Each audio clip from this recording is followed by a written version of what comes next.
menopause can be this time of, this wonderful time of investing in yourself more. That's kind of how I frame it to people that come to see us. Generally, they're coming to us because what they've been doing isn't working, right? They've been going through the traditional healthcare system and they're not getting where they want to be. And so I look at it as you come to us because you are ready to really invest in your long-term health and take the time it takes. You have to do the work. You do have to. It's hard. It's not a pill. It's not a surgery. No. You do have to do the work. And when that birthday cake comes by, like you take a little teeny bit because you're going to have to walk for 10 minutes to keep your glucose levels from spiking so high. But the information is so important. Honestly, I used to think of myself as the person who could eat whatever I wanted. Yeah. And I wouldn't see a glucose spike. It used to be. Right. Yeah. It did. And then I actually, got the data and the glucose monitor and I'm like, no, girl. Everything that people say is actually true for you also. Yeah. But it's probably true for you because you're postmenopausal. Right. Yeah. When you were 40, right. 45. Yes. If you wouldn't have had that same glucose. Yeah, I think, right. It's totally different now. Mm-hmm. But also gives me an opportunity because, I haven't done heavy weightlifting. There was probably 15 years where I didn't do that. I did it when I was younger, but now, it's actually kind of fun. And you feel good after you do it. Oh my gosh, you feel great. Yeah. And it's I'm strong. You feel like a badass. You feel like a badass. Yeah. The kettlebell. Yeah. And I get my gloves out and I'm punching the bag and it's really fun. It's totally different. So I love that. I love that opening. Okay. But let's talk about men. Mm-hmm. Do you have men in your practice? Do you see male patients? And what kinds of services do you provide to them? Is it the same or is it different? Yeah, we definitely see men in our practice. And it would be, very similar in terms of systematically going through each pillar of lifestyle medicine and considering testosterone therapy if that's appropriate. Great. Okay. Do you have a lot of men in your practice? I would say that we have maybe 20% of our patients. That's great. Mm-hmm. That's a lot. Yeah. Okay. So aside from the lifestyle medicine, is there any other services that you guys provide that we could talk about? 2 of us are board certified in obesity medicine also, but all of us do obesity treatment. And so we also work with patients on that. We like GLP-1. We prescribe GLP-1s.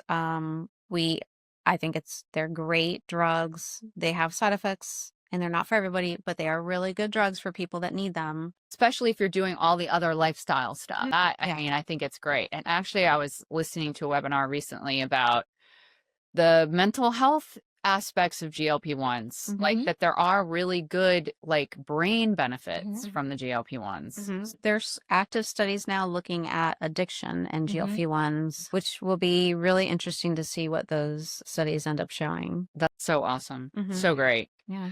Okay, what have we forgotten? So, hormone balancing therapy for older people is still an option. There is no cutoff where you're not going to benefit from it. And I mean, talking about it, giving people options. There's always a reason to have a risk-benefit conversation about it. There's no data that supports this, after 60, it's a hard cutoff. You can't have hormone therapy. That there just isn't data to support that.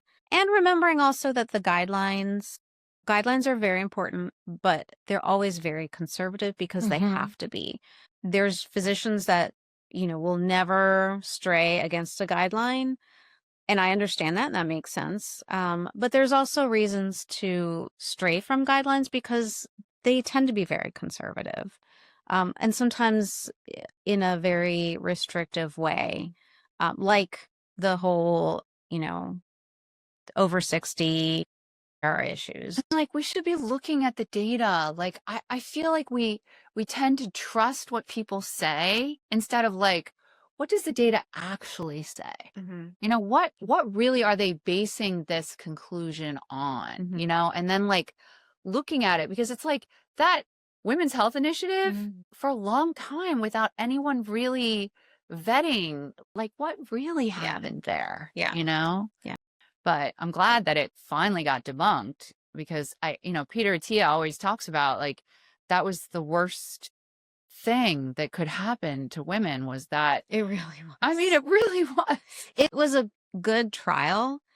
It was how the authors handled it.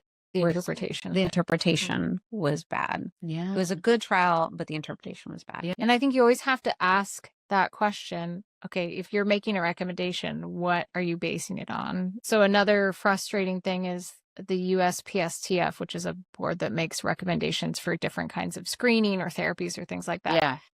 As of 2023, I don't believe they revisited it. Yeah. Still gave hormone therapy a D for prevention.